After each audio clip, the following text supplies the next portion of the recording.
name is Chris Moody. I work for Election Systems and Software. I've been employed with them for 22 years. Thank you guys for having me out. Happy holidays. I presume most of you are poll workers, so you guys deserve some sort of a badge for surviving the 2020 elections amongst all the other stuff we've had to deal with. So anyways, thank you guys for having me out here. I'm going to show you guys our new voting system. It's actually about 3 years old. We've been selling it in Texas for the last 3 years since we acquired certification. Going back a little bit further, we manufactured electronic voting machines, or DREs, for maybe a lot of you have heard them referred to as. About 4 years ago, watching legislation, watching a lot of other states decertifying electronic voting machines, we made the decision to stop doing that. So what we did was we developed what we call a hybrid voting machine that's capable of a voter making selections electronically, but placing those votes on a card, a paper trail, or a voter could hand mark a ballot and vote it that way. So it's a hybrid system in that it's a hand-marked voting system as the same as like a ballot marking device system. And I'm going to show that to you in just a little bit. And then maybe when I get done, we can go. I can answer questions and maybe address any concerns that the gentleman over there had with some of the concerns he had with the SMS. How's that sound? Okay. Well, like I said, there's two methods on this voting machine that you could use. One is a hand-marked paper ballot. Voters could mark these paper ballots. The problem with the hand-marked ballots are the way voters mark them. Not everybody's going to vote them or mark the ovals correctly. Sometimes they get circled, sometimes they draw a line underneath the candidate's name. And these machines are looking for a filled-in oval. So we always see, and we also see voters overvoting them by mistake, maybe making one selection and then changing their mind, choosing another selection. Well, if they used a ballpoint pen, there's no way to erase that other mark. So therefore, the machine's going to count it as an overvote, and that race has lost its vote for the election. The other option is a hybrid option where a voter is going to make their selections on this electronic machine.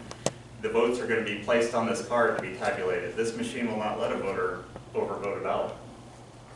So there's no mistakes of putting marks on the ballot in the wrong places. So I'm going to walk you through both of those options.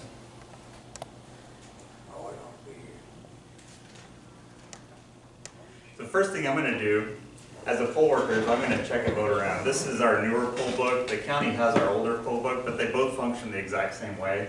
The state certifies the way the poll book process works for checking in a voter, so they all work very similar. I'm going to select a voter. I'm going to issue a ballot. I'm going to sign and screen as a voter. Accept. And what's happening here is this poll book is placing the ballot style that belongs to that voter on this ballot card. So the ballot that voter is supposed to vote is marked up here in the top of this. It comes from the county's poll book system, and ultimately it comes from the voter registration system. So like today, where your poll worker is going up, following the voter up to a terminal, and they're making those selections for the voter and then stepping away, that no longer has to happen because both the ballot selection will be made by the information in the top of this card. So a voter will go to the machine by themselves, insert their card. Hopefully y'all can see this. Yeah. And just like today, which happens electronically, they go through and they make their selections. Once they finish marking their ballot, they're presented with a summary screen, just like they do today. And they have the option of going back, making a change if they want to. Once they're done, they print the card. No votes are stored on this machine. This is just a marking device.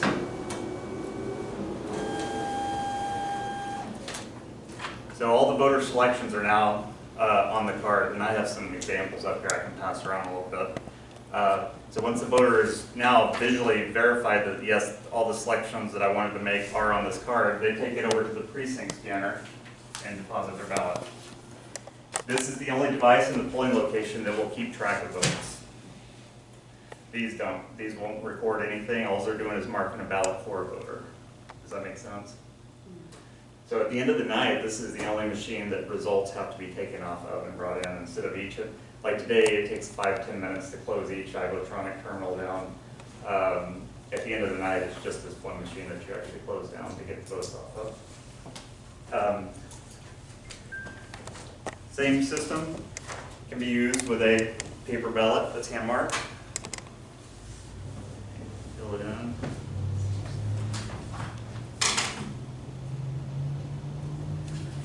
There are 2 slots up here. One is for a full-size ballot and one is for an express vote card. So depending on which method you want to use, this machine will take both sizes of ballots. Does that make sense? Are there any questions? I'm sure there are some. Does this keep you a record of the paper, of what's on the paper? Is it stored like you can run in total tapes? That's correct. So at the beginning of the day, you're going to print a zero tape, which is what this is. Oh, I see. At the end of the night, when you close the polls, it will print a results tape. As each ballot is read into this machine, it takes a digital picture of the ballot and records the votes. So not only do you have a paper backup trail that can be used for a recount, you've got digital images that can be used as well, and those are brought in with the thumb drive at night.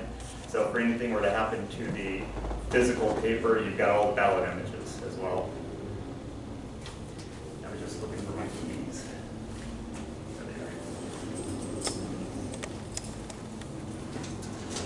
All the ballots are falling into a lock box here. This ballot box can be locked at the end of the night to transport the ballots back at night. It's got wheels on one end and a handle on the other end, so it's easier to transport.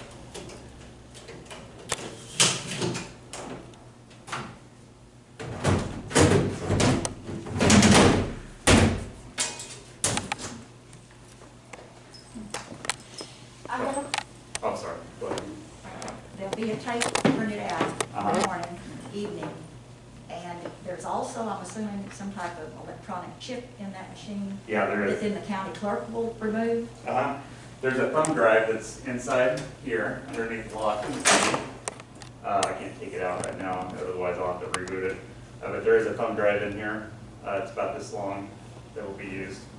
A lot of our counties take this thumb drive, they put it in a sealed bag, they put it in that ballot box that's also under lock and key, and that's how it gets transported back. Mary, do you have a The little slip of papers that, you know, the machine marks Uh-huh. voter selections on there, I don't know what it's called. Does it tie to the voter specifically? Not at all. So it doesn't ever identify the No, voter? ma'am. We wouldn't be able to have this machine certified in Texas if we tied a vote to a voter.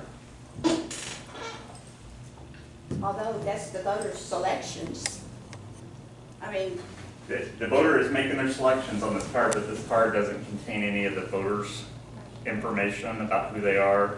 And it's a free fall into that box, so it gets mixed up. Is That that makes sense. barcoded? Ballot, precinct and ballot style number is what the barcode is. In some of the articles that I gave the commissioners, that was an issue. Does where you're logging in over there, the poll book, we currently keep count on that, and then we take counts every couple hours off the machines, make sure everything matches. So the poll book says 100 people logged in, the machine should have a count on it for 100. Yeah, So are you doing that currently? Is that yeah, still so you would take the public count. Right now I have a public count of 3 on here because I ran a couple ballots before everybody came in just to make sure everything was working. And then the 1, so there's 3 ballots on here. And then I got 3 check-in on there. Now those numbers may not match though if you're doing provisionals. Because provisionals aren't going to be read in here. They're going to be kept aside in their green provisional envelope to be reviewed at the end of the election. Does it show on that? But you'll see a provisional It count on the shows poll book, right? provisional over there, so you could type back. Correct. And I know that he said that the signatures on the poll books, it didn't record the signatures, is that correct? It records them on The- the poll book as far as you can get it at Central Point. I can't do that. Central Point is where all the stuff is transferred to, so therefore it's transferred to that. It's not that they can go in and print a signature roster at the polling locations, but it does capture them. It does capture, so you Yes, can it match those signatures. We are required by back state into law this. to capture signatures on the poll book. Will we have to get new poll books then to do this? No, you can use the same one to work with us. Yes, sir. Well, in the current situation, they're having issues with matching these signatures up. I raise this as a question. Okay. The current poll books we work or use do not capture signatures hardly at all. I think anybody in here that's used them will tell you that.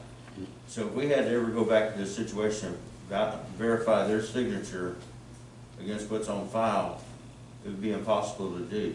Have you worked that out with this new poll book where it's gonna, work like you at the grocery store and it takes your signature beautifully? Yeah, I mean, I'm not aware of any of those issues. Every voter check-in has, signs the screen.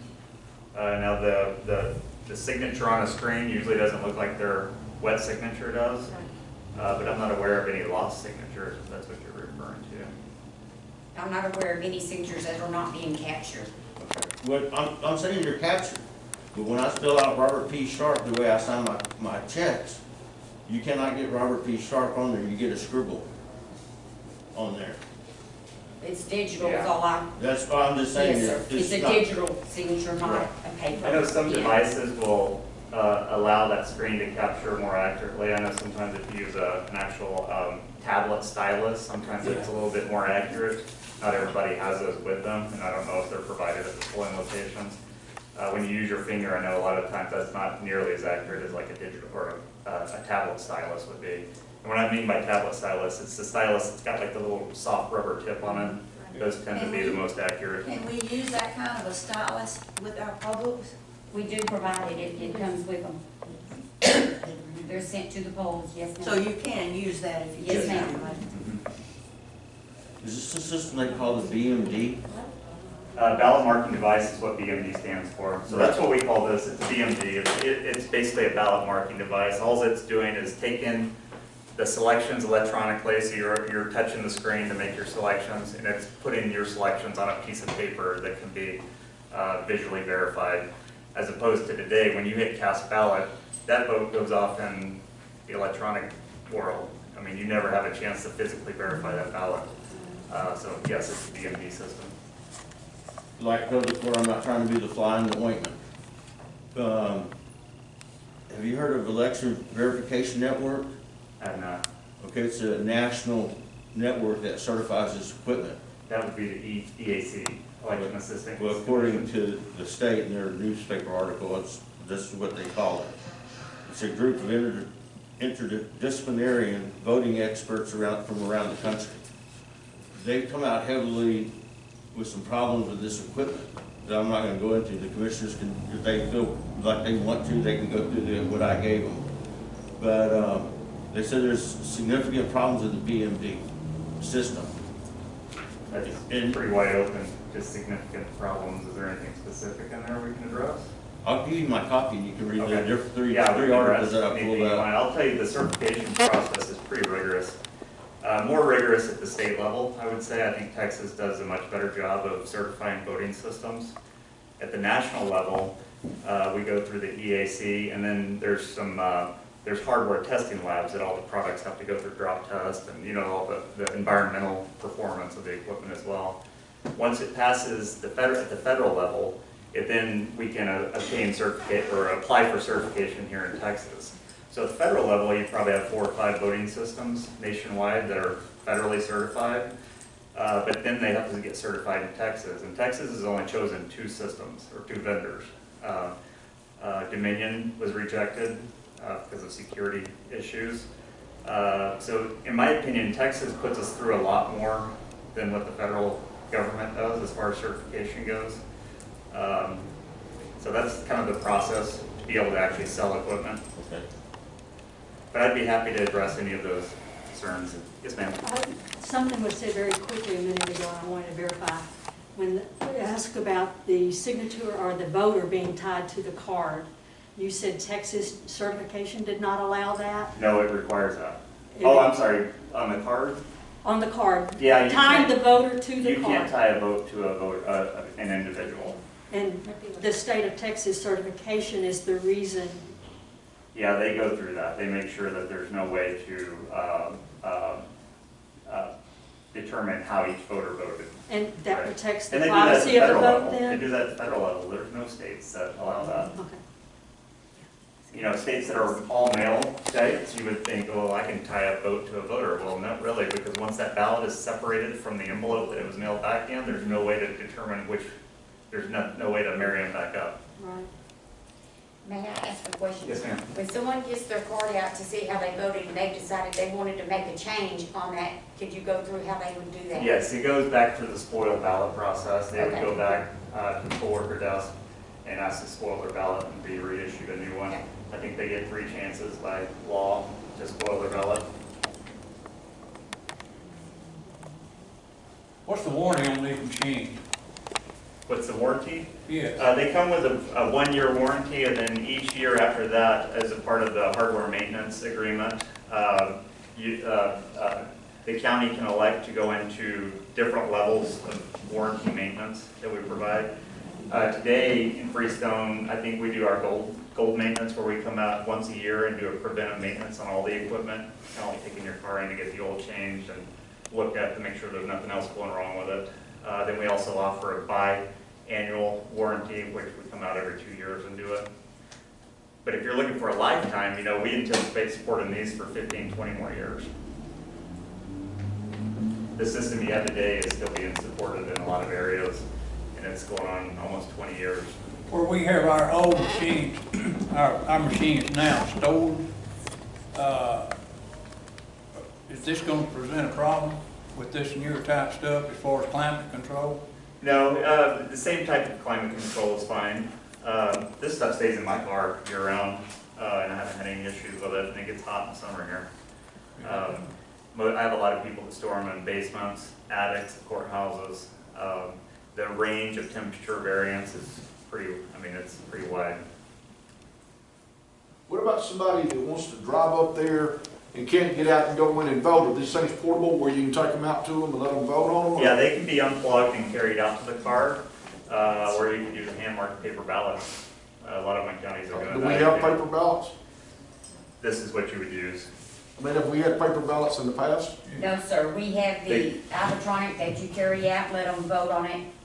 I understand, yeah, that's the ones we carry out. So Yeah. this one can be carried out? This one can be unplugged and carried out. It runs off lithium-ion batteries, as well as this one does. So if you lose power, you'll get about 4 or 5 hours of working time out of them before they die. So we have a lot of counties that carry these out, and then we have some counties where we actually sell a cart that they stay mounted to. It's kind of like a dolly, except this is mounted up high, and they wheel the machine out next to the car window, and they can vote through the car window, just whichever's.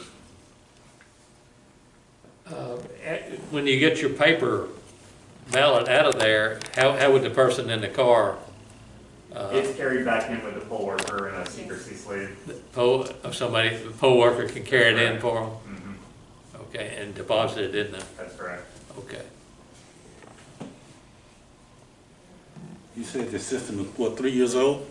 Yep. Where are they being used? Well, there is 99 counties in Texas right now. If you guys decide to go this route, you'd be the 100th. There's a map. I've actually got some information here, and this map is in it. But out of the 143 counties that we service in Texas, they're in 99 of them today. I'm assuming They're all around the nation. I'm assuming they're having good success with these. Yeah, we had a really good November election. We've had a couple of years of really good elections with them. Is there a time per voter, like for this system and then the system that we had before? Would this take more time per voter? No, we're not really seeing any difference in voting time. Okay. Really, it's the one thing we noticed in November, and even going back to the primary, is a lot of the bottleneck seems to be in front of the poll book. Yeah. So you see a lot of people waiting in front of checking in to vote, but they're moving through pretty quick once they do get past the poll book check-in process. I think the city of Teague used something similar to this. It didn't look like that, and then they deposited it in that, but it didn't have a screen on it. So they rented an older version of From this. you guys, yeah, uh-huh, yeah. And it was an older version. It's been several years ago, Yeah. but I remember using those, and there was no problem with them.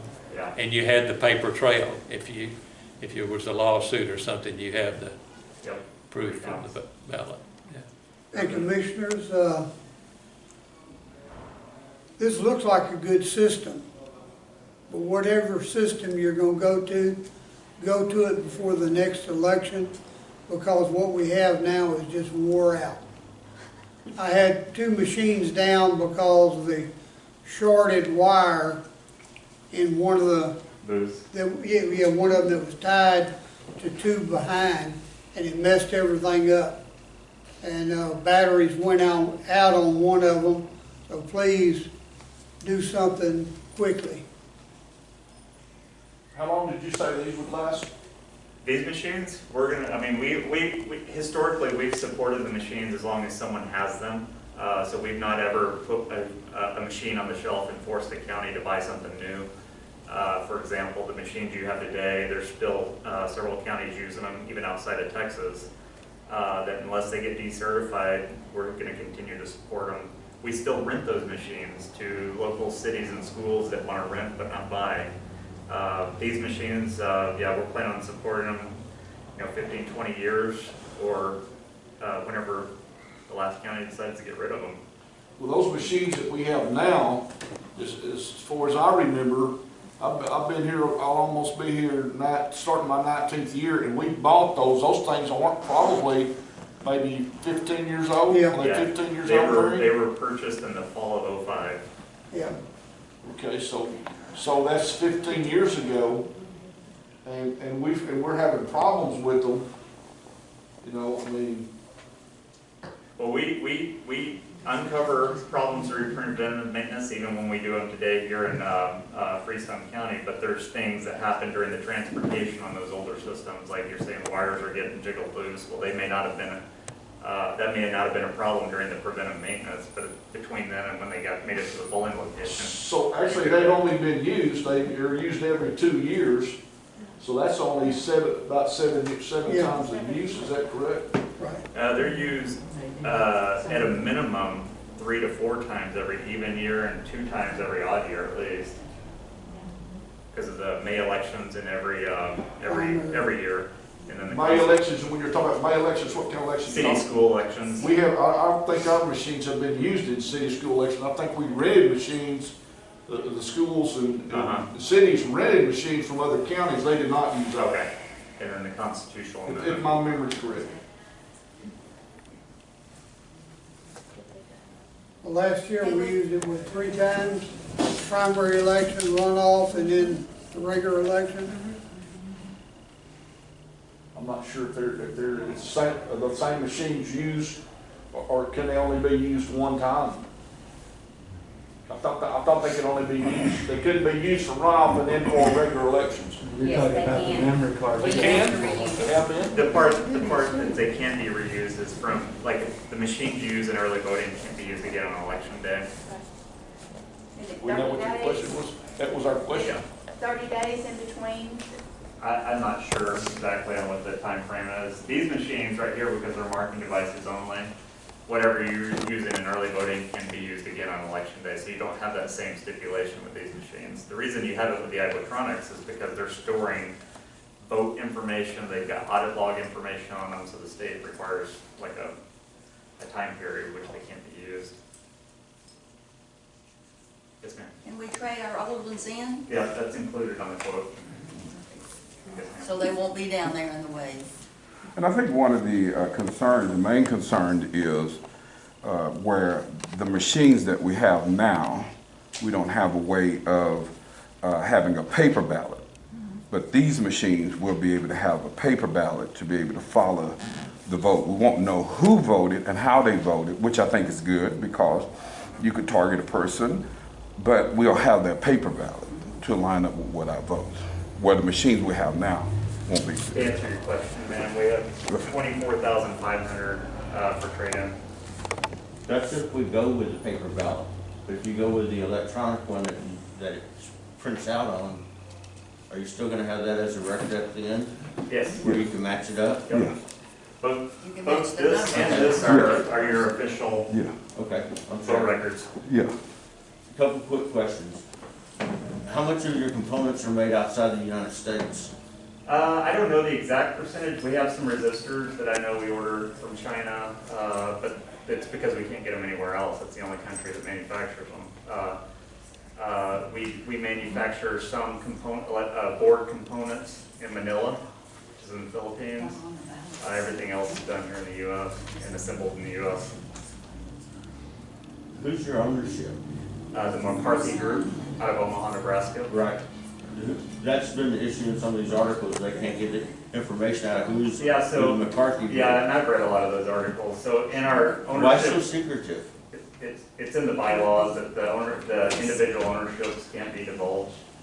I will say he owns about 75% of the company, and then the 25% of it's So employee owned. if we have somebody like George Soros that's funding a lot of this mess, If you've read in some of those articles, you will see that our CEO guarantees that they are all U.S. citizens that own our company. isn't the And feel free CEO to- from Canada? No, sir, our CEO is born and raised in Well, Omaha, one of your Nebraska. executives is up from Canada. I think you're confusing that with Dominion. All right. We don't have any Canadians. Tom Bird's our CEO, born and raised in Omaha, Nebraska. He's our CEO. McCarthy Group is also based out of Omaha, Nebraska. And if you want to do some online research on the McCarthy Group, I'm sure you can find out where all their owners are. Thank you. I have a question about the paper ballots. One time since I've been an election judge, we used them, and getting to count them at the end of the day, finding out how few people really know how to mark them. How does that machine catch it if it's improperly marked? What So does like that if- machine do with it? So like if someone overvotes it by accident, or just doesn't mark it well at all. So I'm going to overvote this one.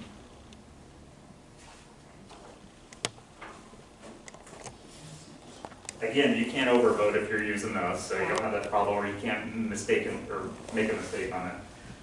But what it's saying is, I've filled in too many ovals for the office of governor. I've chosen 2 candidates and I'm only allowed 1. It gives me the option to return it and correct it, or go ahead and cast the ballot. If I choose cast the ballot, that no one in that office gets a vote. It's just an undervoted office. Or if I return it, I can then take it back to the poll worker and have it spoiled and have a new one reissued. So you're not at the end of the day when everybody's gone. Correct.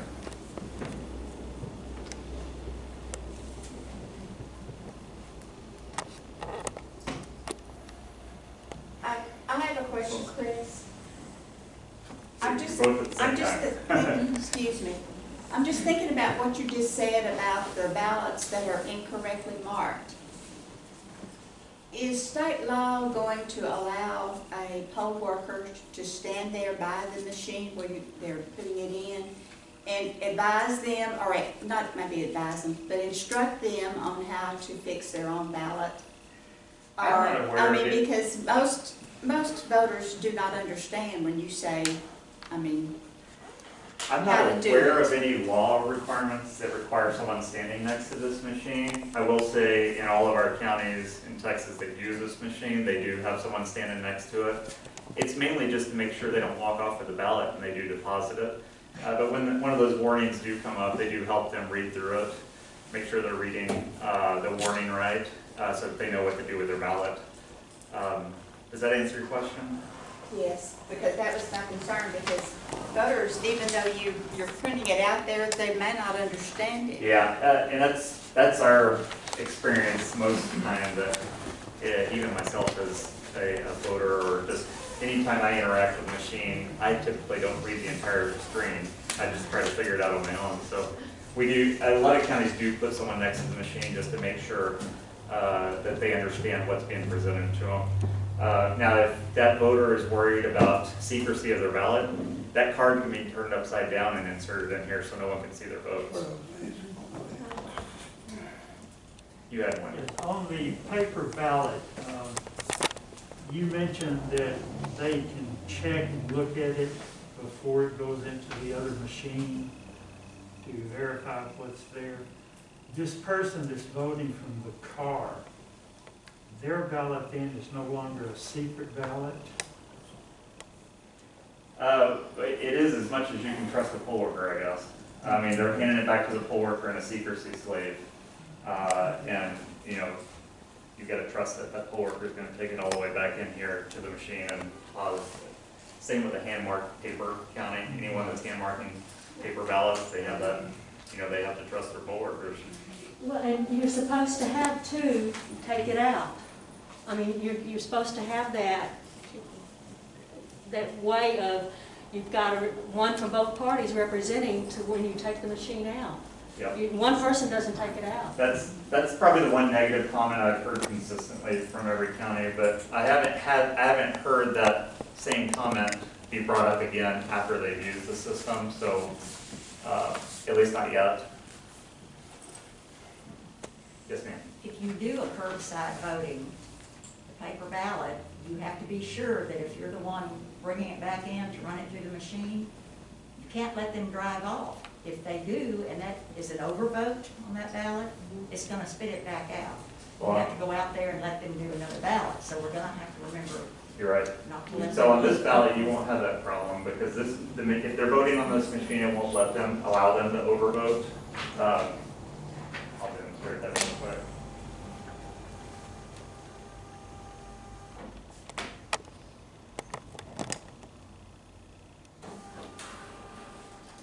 So if I try to vote for both of the governor options, or two of them, it'll change the selection. It just doesn't let you vote for more than one.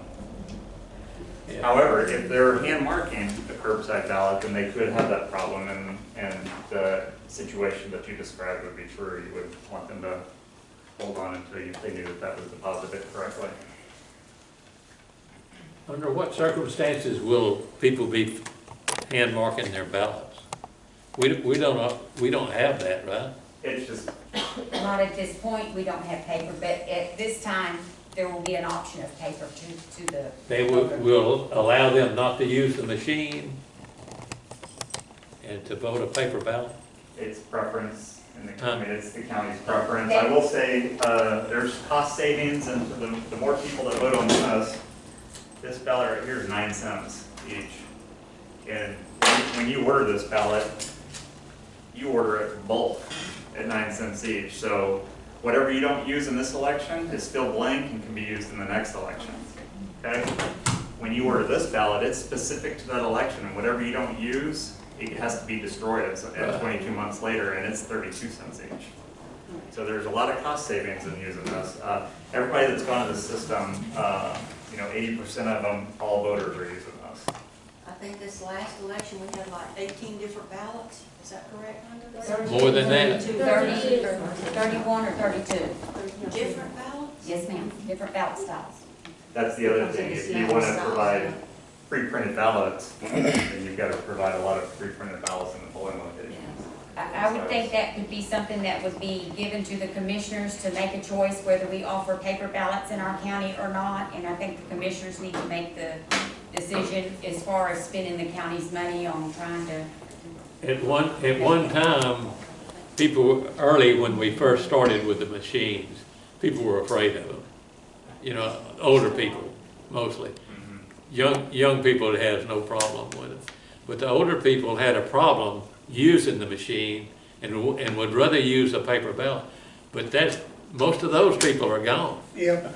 I mean, if they voted any time in the last 20 years, they used the funny thing machine. is, I hear that same comment, I hear your comment in every single demonstration as well, and then when I talk to the county after their first election, they say, I actually didn't have that problem with my voters, they actually enjoyed using the machines. Right. Now, that could have been a county that was going from an electronic system, and they were already touching a screen, so they were already used to it maybe. Or it may have been a hand-marked paper county going to this, and they just felt comfortable with it for whatever reason. It's a very easy screen to navigate. Yeah. big buttons. I didn't go into it, but there is an option for them to zoom, so they can zoom in and see everything. There's a Really nice. light and dark contrast for your visually impaired folks. And then, today, on your iVotronics, you have some iVotronics that are ADA capable and others that aren't. On these, all of these machines are ADA capable, so you don't have just one in the polling location that's ADA, all of the machines here are ADA capable. In fact, the curbside voting, we actually, some of the counties that have those carts that roll out to the window, the voters are actually using this so they don't have to reach way out the window. They're actually using this to navigate. There was always a chance with our old machines that they would accidentally hit Then you have to cancel. the deal, and then your numbers are off, because you have to read. So the screen technology's improved drastically in 15 years. I'm sure you've noticed on the iVotronics, sometimes you have to actually kind of apply a little bit of pressure and hold it there for almost a full second before it registers that vote. This is a lot more, I mean, you can make quick touches like you do on your iPhones or tablets today. The other thing this unit does that the iVotronics didn't do, if you were in an English ballot and you wanted to switch to a Spanish ballot, you would have to cancel that ballot first as a poll worker. Here, the voter has the option of changing their language on the fly without poll worker intervention. So we actually get this a lot. We had a lot of voters will choose an English ballot, but once they get down to the propositions, they would prefer to read them in their native language. So we actually have that issue quite a bit. So that's why we made that change. Once you get to a question, they can change it back to Spanish to read it.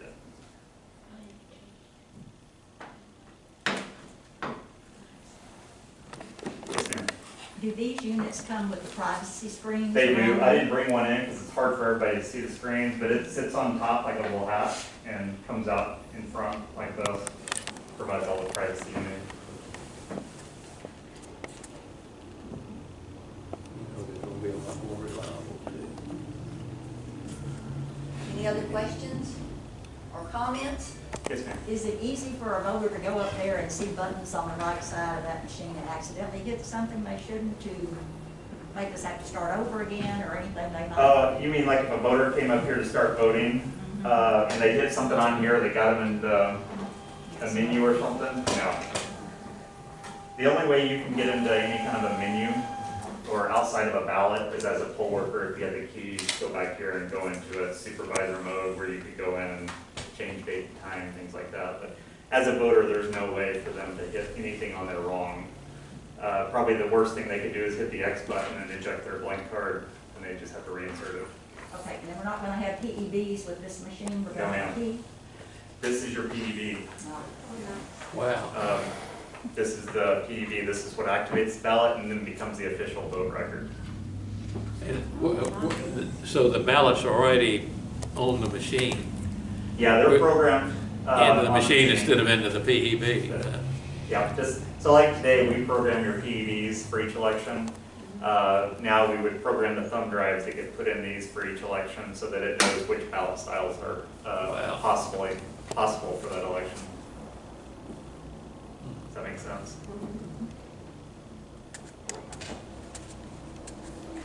I'm just wondering, just a comment, do you think that there's going to be any federal changes made after this election?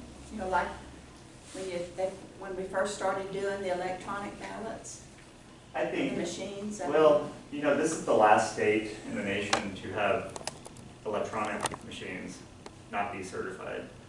We've seen through several legislative cycles, senators or representatives that introduced bills to ban DRE systems. None of them, every 2 years it seems like this gained just a little bit more traction. We've already seen 3 bills, I think, introduced for this year's legislation that have language in them to eliminate electronic voting systems. I think federally, where you're going to see a lot of change is probably in the mail ballot process or voter registration systems.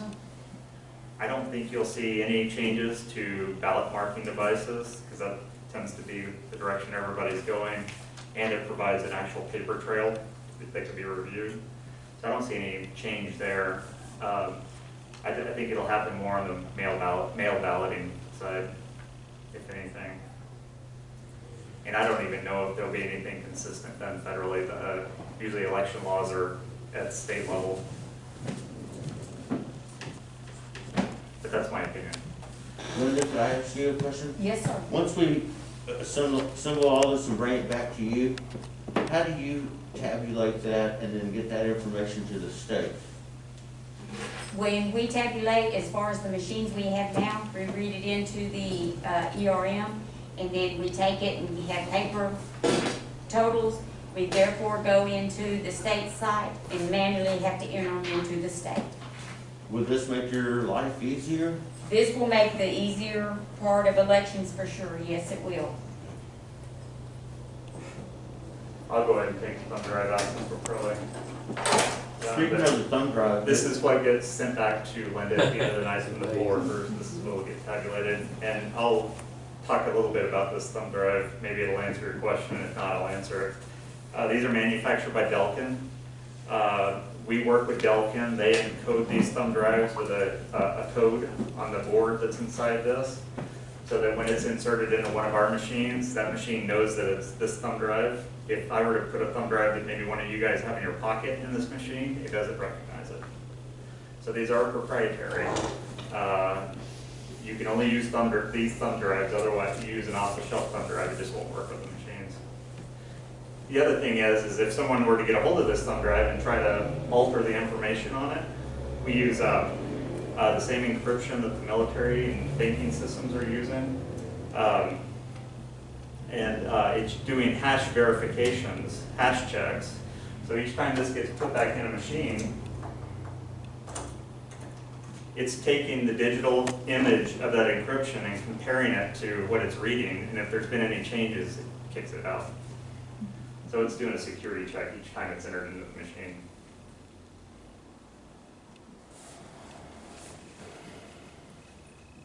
Does the phone line ever touch any of that equipment? No, there's no phone jacks or Ethernet jacks on these machines.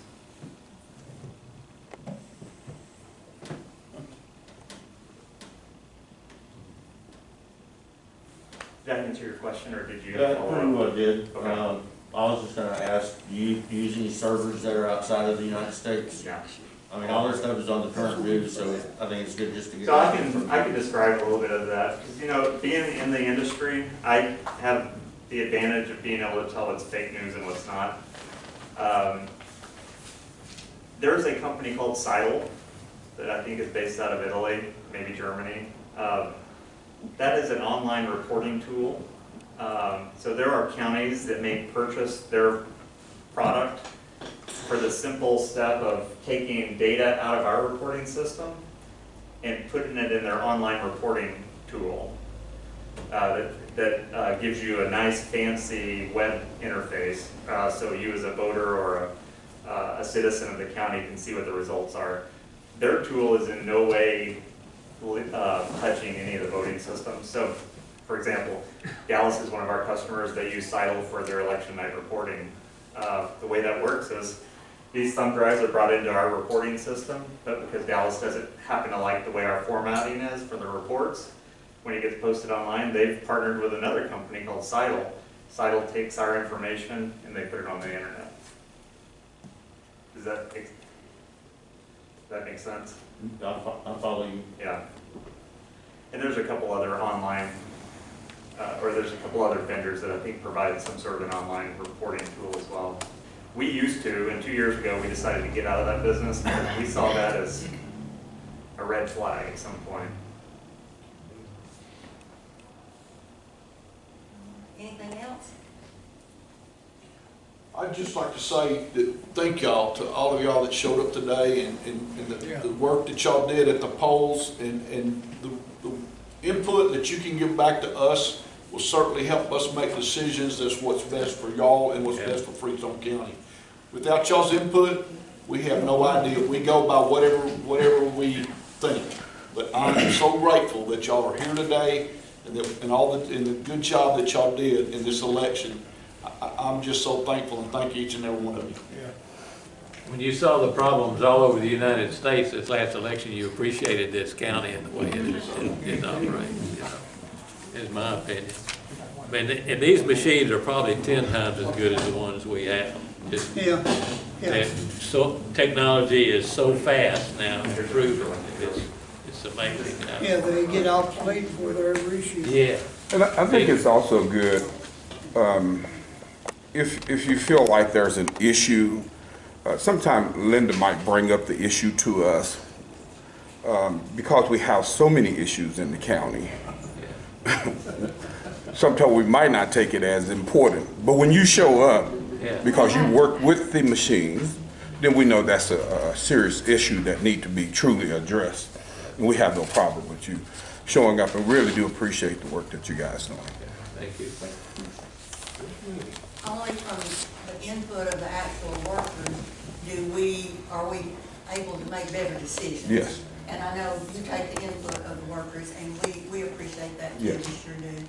Thank y'all for coming today, and we do appreciate what y'all do. I know it's a long, hard time whenever you're out in election places and working with all of those people, but if it weren't for y'all, we couldn't have our elections. So thank you so much for what you do. We have one more. Well, I want to acknowledge Linda and Amanda and Alicia, because that was my first time to be the judge. And I mean, I had y'all on speed dial, and you were so helpful. And if we had any problem, I mean, y'all would just zoom over and help us out. So I appreciate that. It was a learning experience, and I really thoroughly enjoyed it. And the young man, or the man that worked for ESS, that was doing repairs, Yes. he was Johnny on the spot. He was amazing. I appreciate the work that he did. Mr. Kaiser. Yeah. Oh, Caesar, is there? Caesar Kaiser? Terry. Okay. All right, if we don't have any other questions or comments, thank y'all so much for coming today. Thank you all. We'll go back to